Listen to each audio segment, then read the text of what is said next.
Hey guys, Jim Bounds with Motorhome Rehab Ranch, and today we're going to talk about Galley counters, Galley kitchens. Now we're talking about a GM floor plan. We'll talk about the transmodes and things a little bit, but primarily we're talking about a GM floor plan, right? Well, as you see, this is not an original Galley kitchen.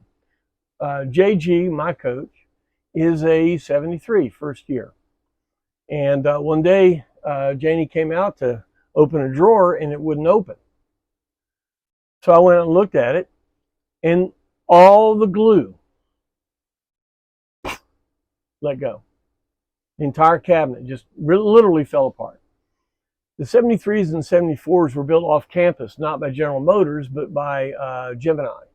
And in the 75, it was taken in-house. Not to say that the 73s or 4s were cheaper cabinets, but they were learning.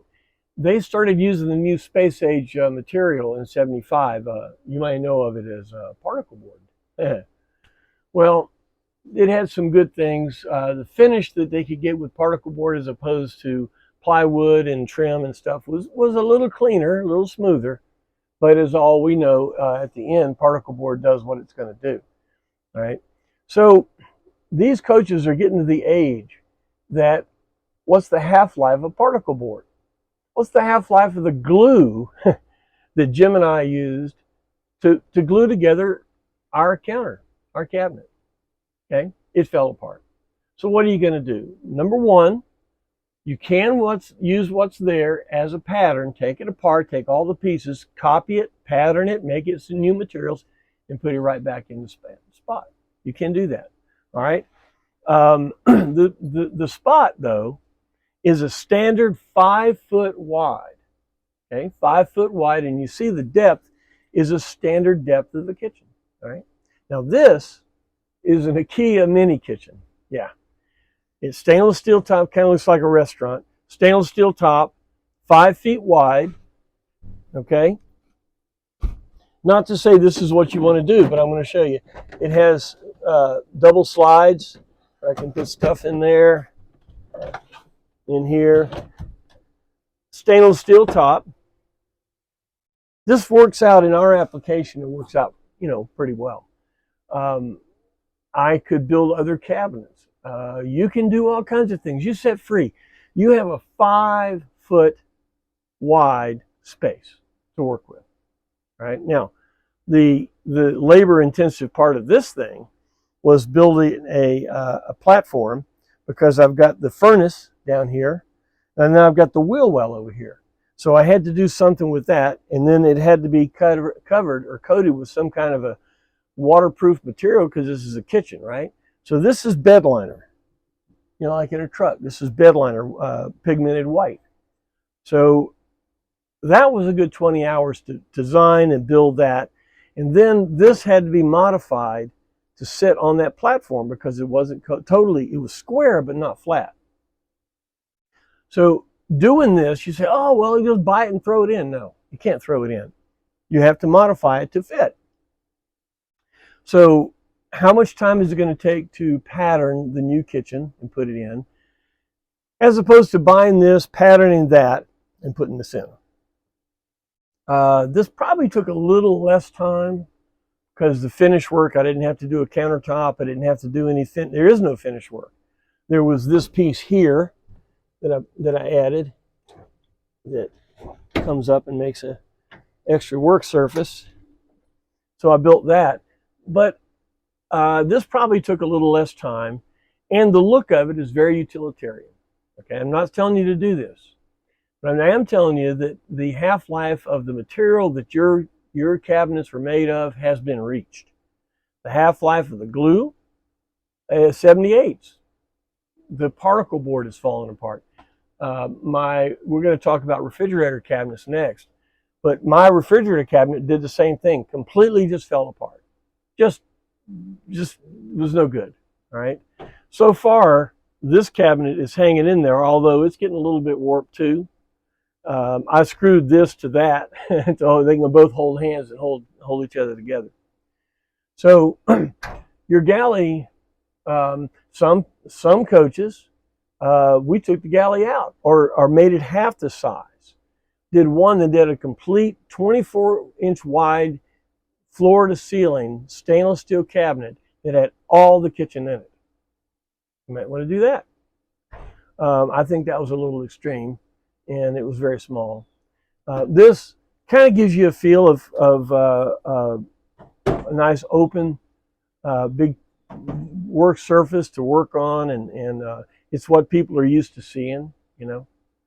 So anyway, your galley. If you like what it looks like, cool.